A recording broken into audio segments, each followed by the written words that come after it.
Say thank you first to Brad for coming here today. Brad is coming here all the year to do different stuff with the academy, and he always was offering me, and I mean, we are very lucky to have him here because, I mean, it's not easy to have a man like him with his experience in all the aspects in life. I mean, you can guess that he's a basketball player, he's not a soccer player, and he's going to share with us his experience. His experience not just as a basketball player here in US, in Spain, in Italy, different moments, situations in his life. And he was like you when you were younger. I mean, he was in different situations, thinking of going to college, thinking going to in high school, what I'm going to do, where I'm going to go. And he's going to share with you. I'm going to leave it with him, and I think we can give him a big applause. Thank you. They never make these things for somebody 6'10", so this is the second time I've had one on in the last week. But as I said, my name is Brad Branson. I grew up here in Fort Myers in Southwest Florida. I didn't have, in a lot of ways we're the same, and we'll get into that. In some ways we're really different, and we'll get into that. But at any time if I'm talking, very informal. If you have a question, just raise your hand, and we'll answer it right then, because at the end of the talk you might not remember, and then at the end of the talk we'll also share some questions. As I was saying, I played basketball, but I grew up here in Fort Myers, in North Fort Myers, small town right across the river. I come, not all the time. Here you see this 6'10", 280, 290, we'll leave it there right now, but a basketball player that loves to talk to people, that loves to sit in and use his experience and talk with y'all. But the truth of the matter is that all through my college career, one course I had to take an incomplete my freshman year in college, and you want to know what course it was? It was public speaking. I could not get up in front of people and talk to them. I could play, back when I played, we wore, the short shorts. We were talking about the Cavaliers. Now they wear the shorts down to your knees, but we had the short shorts. And I could do that great, but I could not get up and talk to a bunch of people. Now I do it for a living. A little bit more about my career. Went to college at SMU, graduated with a bachelor's degree, ended up playing 17 years, 3 in the NBA, 4 in Italy, 9 in Spain. 3 of those were with Real Madrid, where probably was like playing for the Celtics or the Lakers, or nowadays the Warriors or Cleveland. We won the European Championship. Had a great career. Ended up studying for my master's degree at SMU in Madrid, and then retired after 18 years in 1998. I know a lot of you weren't even born, but that's okay. Don't worry about that. And then from there, I was in media. I work in Hispanic TV and radio. I speak Spanish, I speak Italian, and I do this and try to help with kids. Currently in Miami. I was in Miami today, and when I get done here, I'll drive back to Miami, because I'm building a team of new salespeople. But the thing is, what I want to talk to you about is all through, no matter what the odds are, you can make it. You have a great opportunity being here at the Academy. As I said, and it's nothing, it's just real life. I came from a single-parent home. I was probably the goofiest, most uncoordinated teenager. My freshman year in high school, I was 5'10", and would trip over the free throw line, wore braces. By the time I was about 135 pounds, the only reason why I played my senior year is because the guy ahead of me got a football scholarship to play at the University of Georgia. From there, I went to, my parents couldn't afford it, so I went to a junior college, which is FSW. And the coach, somebody gave me a chance. And one of the things we're going to talk about is one person. There's always going to be at least one person in your life that's going to make a difference. The how you accept that. And it could be here, it could be, it could be Rogelio, it could be Emilio, it could be somebody from your home country, wherever you're at, but there's always going to be somebody that has a great influence. And how you look at that and how you respond to that will decide what you're doing now. Well, he gave me a chance, Coach Thimler, one of the reasons why I moved back. My coach that gave me a chance, he's 92. He lives in Fort Myers Beach. I have a home on Fort Myers Beach where on the weekends we go to lunch or dinner. Because out of respect, I try to give him the same, some of the same stuff he gave me, the same love that he showed me. From there, I grew 4 inches and then became 6'10". I could run the floor well. Make a long story short, I became, in junior college, I was an All-American, first team. From there, I went to SMU. I was picked in the second player in the second round. I have 2 gold medals, one in the Pan Am Games and one in the Goodwill Games. But it was all based on what I did when I was young and how I built that and how you look at that. So going back, when we're going through this, everybody thinks, well, this didn't work out. How many times, and don't raise your hand, but how many times, even now during the day, well, I didn't, so-and-so, I didn't do my homework, or I lost a match, or I was too tired to practice, or I complained about this, or somebody didn't help me. We got to take what we have every day and be thankful we have the opportunity.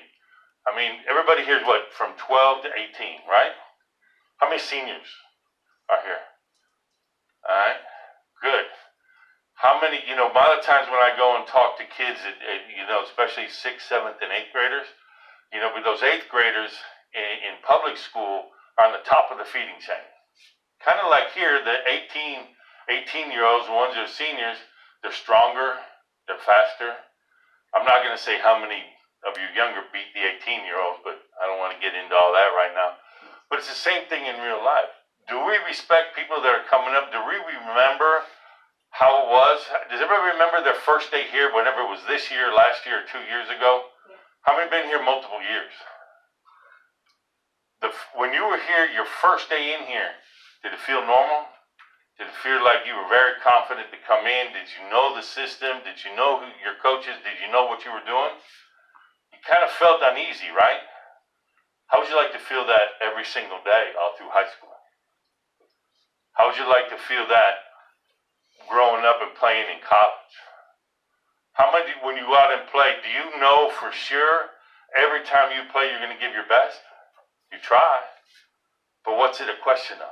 It's a question of your mental attitude. How you're working. And these are some of the things that, that I had to grow up with. But I was, like I said earlier, I was really blessed because I had a lot of people that helped me and gave me a chance. A couple other things that worked out that we were talking about is how many people really, really are happy with who they are? Don't raise your hand. Don't raise your hand. But I mean, are comfortable with who you are, with the way you talk, with the way you look, with the way your weight, with your size, with your height, with whatever. That's a big factor. That is a huge factor. I mean, when I was growing up, I was wearing braces, I was skinny, I was scared to death of girls. I mean, I could not talk to a girl when I was growing up. I mean, I didn't even go to my senior dance until I was a senior. And then I had my senior year, homecoming, it was prom. I didn't even go to homecoming. Practice for months to ask this girl out. I mean, I would trip over the line. Finally, I get up enough courage, right? So I go in the morning, I'm going to ask her to see if she wants to go to prom. She's talking to, guess what, a football player. At least y'all don't have to deal with football players. Sure enough, hey, Brad, I'll be right with you. Boom, I'm waiting. Oh, yeah, sure, I'll go to the prom. Okay, thanks. Oh, yeah, Brad, what'd you want? Well, I didn't go. I didn't have to ask because I waited too long. What did that teach me? Don't wait to get what you want. Work at getting what you want. Because everybody here wants to keep on playing. How many people want to go to college? Now, would you trade college for going straight to playing in the pros? And I don't mean to tell you what's right or wrong. I think it was good, but how many years can you play professionally? I just want you to hear me out. There's 2 things that nobody can take away from you in this world. Two things. They can take your money, you can spend it, you can lose it, your car, whatever. There's two things that nobody can take away. One, what's that? Time.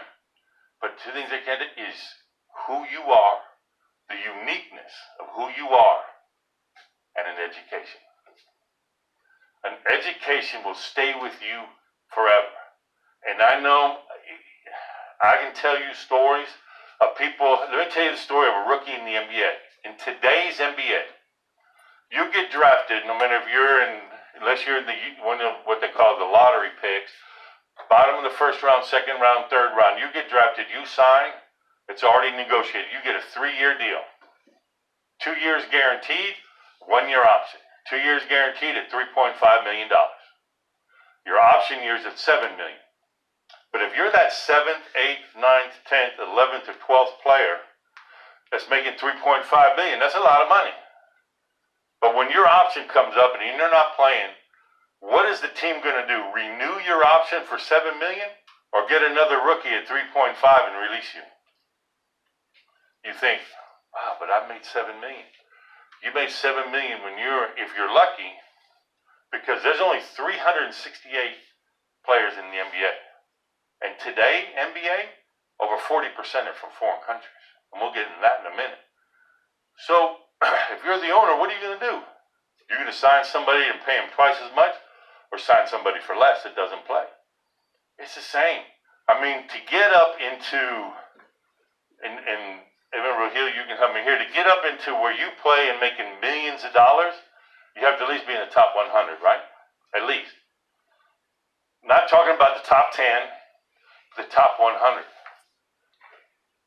If you're continuing to play in college, and if you can get there, great, because I realized my dream. But if you go and use sports to get an education, that education will stay for you forever. I retired, played 17 years. Yeah, it's nice. We have a home in Spain. We have a home in Tampa. Have a home in Fort Myers Beach. Have a lot of kids I got to send to college, my wife and I. We've got a freshman, one already graduated, got a freshman at FSU. 2 more going to be there next. But that education always stays with you. I use sports to get my education because I wasn't fortunate to be in a situation like y'all are to think that I could play professionally.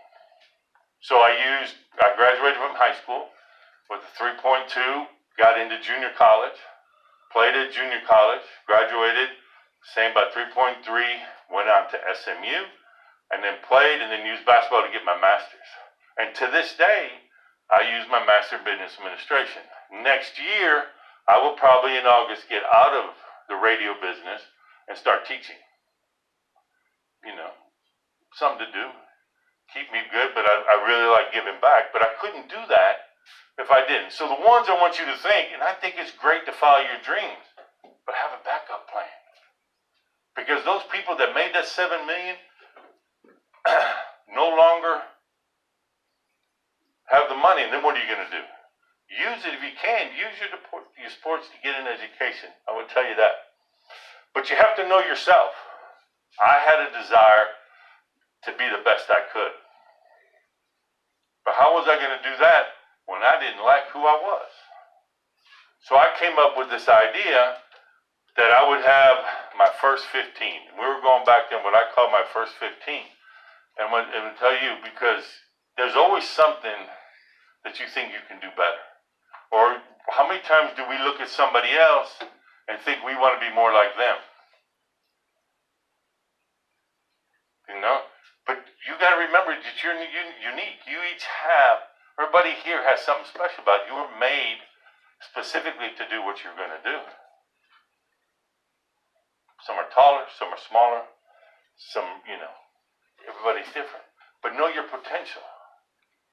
It's great to have goals, but have backup plans.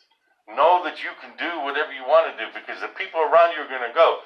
Tell you another story. I played in Spain when Emilio was playing his tennis. One of the best players in the world at that time. I was playing in Madrid. We met at events. We met at awards. I think we had met and did a commercial together. Campo Frio, which is a frozen food. We had a award with the King of Spain at one time. We met there, but then when I retired, I moved back here, and I didn't see him in 20 years. 20 years. And yet, about a year ago, Academy was at a Collier County event. I had just moved back. I walked in there. I see this big banner that says Academy Sanchez-Casal. I went up. I said, hey, is that the same? Yeah, it is. I came out one day. It was in July. And it was like we just kept on talking. I met Rogelio. They knew me as a player when I played in Spain. But if you're not straight up and honest and a good person, you think they'd let me come back here? It's not a credit to me. It's the way you treat people, the way you listen, and the way you respect people. But it all starts with yourself. Because if you don't respect yourself, how are you going to respect other people? You don't have to believe in everything everybody says. You don't have to take it to heart. But experience counts. Look at some of your famous athletes, tennis players, golf, basketball. The ones that stay the longest aren't always the best. Yeah, but because of TV, you see the LeBron and the Seth Currys and the Kevin Durants. But what about Klay Thompson, Draymond Green, J.R. Reed? Some of these other players that they don't get to play much because they play on a team and they have a great attitude. So all I'm trying to say is, find out where you want to go. Find out what you want to do. Always pay it forward. Like I was saying, be nice. If I would have been like some athletes that never talked to anybody or did community work, you think Emilio or anybody would let me come back here and talk to y'all, or which is a great honor, or be able to do anything? I mean, probably not. But it's all depending on what you all want to do, and believe that you have the energy and the power inside. One of the last things I want to talk about is, for a long time I was an athlete and played, and there was a lot of games. We won championships, European championships, but there was games that were so great. Maybe we didn't win or play, but there were games that really felt good, that everything went in slow motion. Everything was bigger. Everything was clear. How many of y'all experienced that when you think you're playing, but you're so much into the game that it kind of moves? You know where the ball's going to go before they even hit it. You know that your opponent's going to hit it over here before it's done. Or you know what your next move is. Those are some of the things that y'all can look forward to. But the only way you're going to do that is feel good about yourself. If you don't think you're right, if you don't think you have the talent, if you don't think this or that or this or that or something's wrong, how can you take your mind to that next level? You have one of the best mind coaches here. And take advantage of it. Ask him. I've played in games where I promise you everything goes in slow motion. Because I was ready to play. I was concentrated. I was good where I was at. I felt good about who I was. If you haven't done that, get there. But the only way you're going to get there is feeling good about yourself. Knowing that you have the potential and the energy in you to do whatever you want. You're hardworking. I mean, how many hours a day do y'all practice tennis? 3.5, 4 hours? And then how many go out there on their own to hit a little bit or hit with a friend or do something else? Or go in the gym or work on agility. And then you still have to study, right? You already have an advantage, a mental advantage over other kids. And I'll tell you what I mean. When I was in high school and college, I had to go to class like everybody else. And then I had to go to practice. Well, when I was at practice, my friends were studying. So when I got out of practice, I was done with practice. My friends were done studying. They wanted to go to the movie, or when we were older, go out or do something. I had to make a decision. Do I go with them and be social and friendly? Or do I go and study while they're out doing that? What you give up today, what you sacrifice today, and I know this is probably pretty deep, and you probably look at me like, man, I'd rather be down eating, or what is this guy talking about? I'd rather be taking a nap or doing something. But what you listen to me, because in knowing 5 or 10 years, or even next year, what you sacrifice today will pay off down the line. And if you don't believe me, ask your coaches, ask the people that you have working for you, because I promise you that's what's going to happen.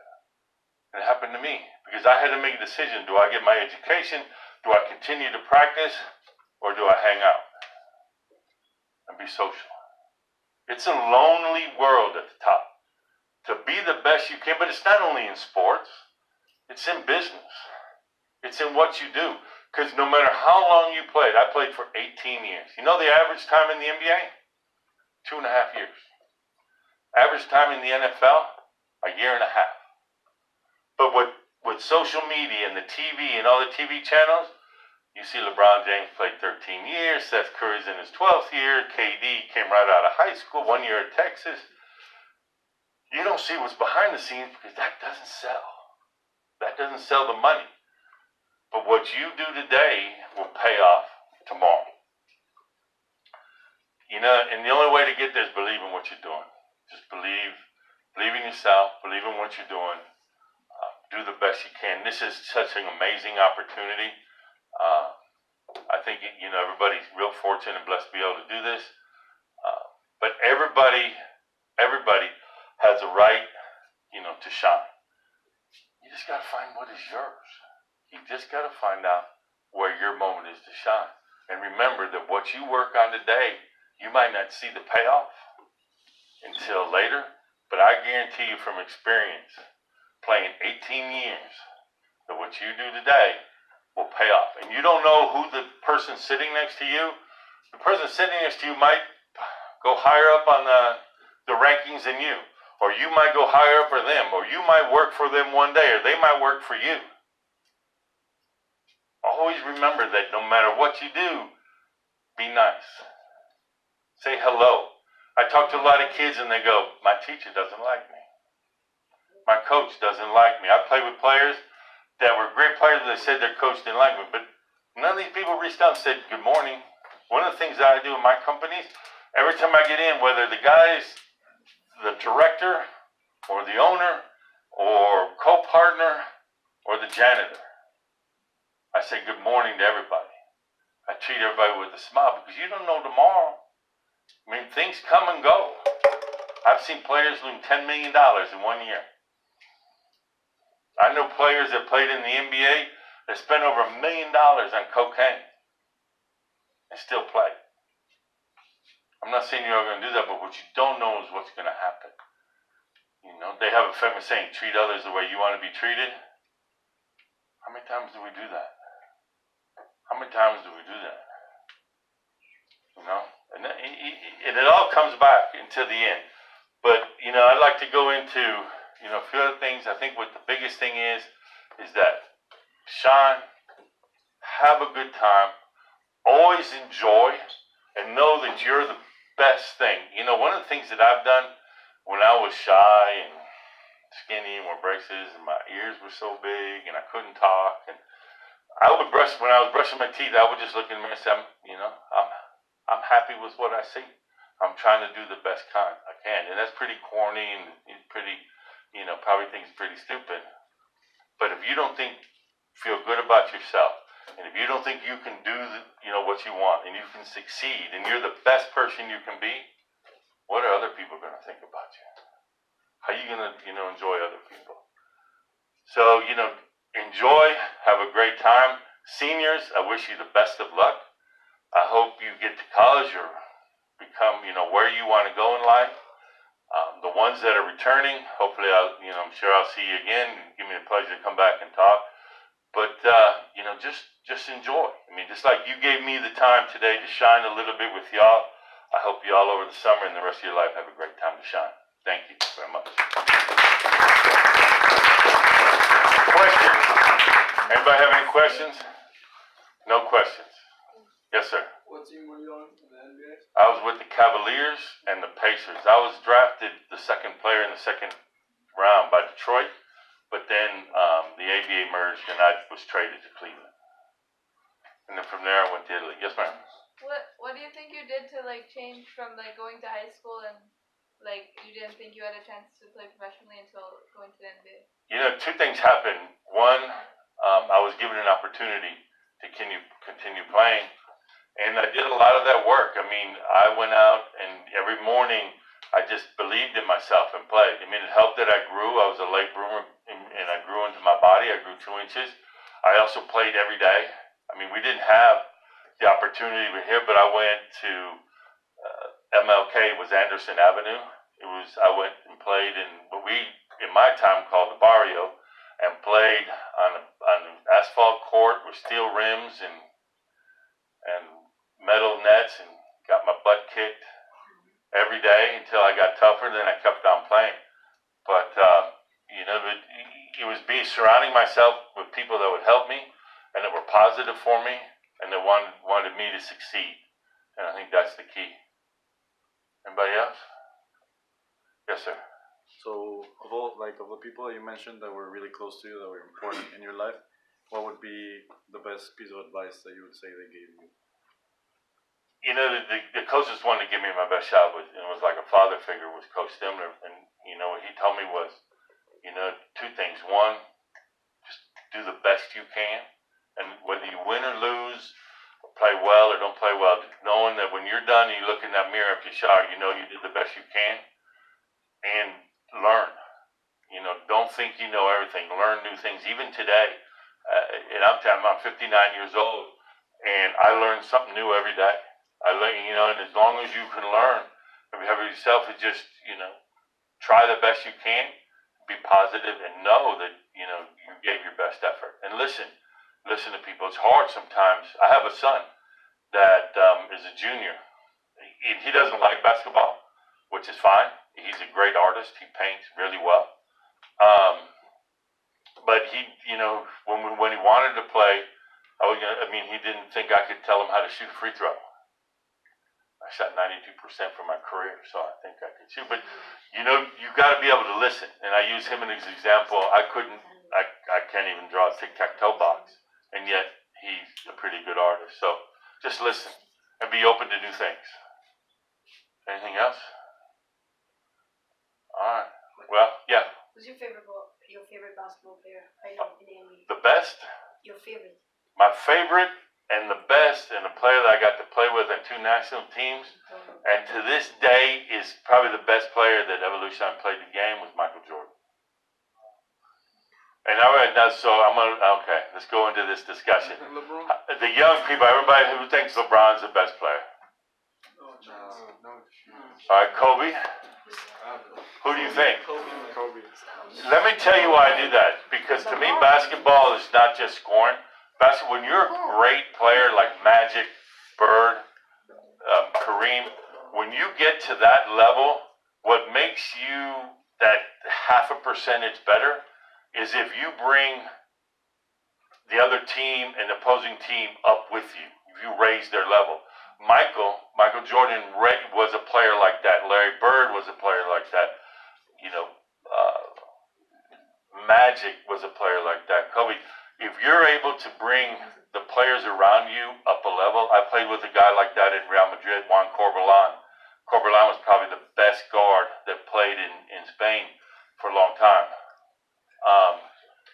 They'll be able to bring it up. Michael was a greater player because besides winning 6 championships, he was also first team defense player 5 years out of the 6 championships. I mean, he was all around. You know, and you need to help me, but maybe I think Emilio can say this. In tennis, when you play doubles, you have to really play with somebody that brings your level up. Like you did with Sergio. I mean, an individual is different, but in a team, in basketball, the great players raise the game.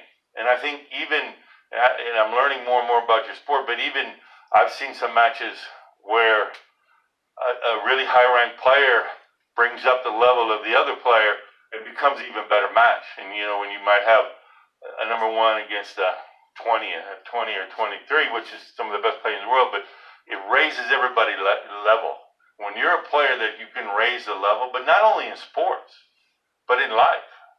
I mean, when you go out and be able to help people and give them an opportunity, that's like That's the same thing as winning a championship. When you're able to go out and help people that maybe aren't as fortunate, or you can bring them up to a level, let them experience some of the joys that you have, that's a gift that you can't give back.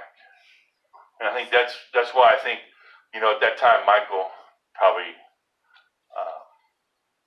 for me, was the best player I ever played with and the best player that played basketball. Other question? Yeah. Between Kobe and LeBron? Without getting into off court, probably I'd say Kobe.